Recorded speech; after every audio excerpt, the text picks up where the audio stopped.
The Frog and the Fish.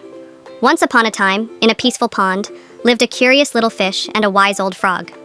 The fish loved to swim all day, exploring the underwater world, while the frog spent time both in the water and on land. One day, the fish saw the frog sitting on a lily pad. "Frog, where do you go when you disappear from the water?" the fish asked.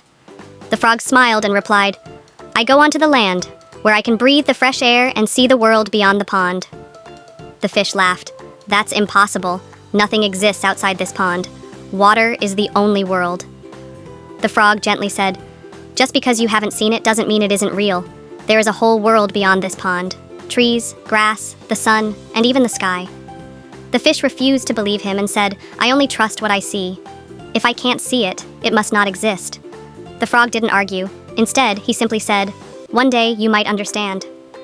Seasons passed, and one day a strong storm caused the pond to overflow.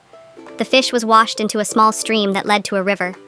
As the fish tumbled along, he suddenly saw the vast world outside, trees, birds, and even the bright sky above. Amazed, he remembered the wise frog's words and thought, "The world is much bigger than I ever imagined." Moral: just because we haven't seen or experienced something doesn't mean it isn't real. We should always keep an open mind and be willing to learn.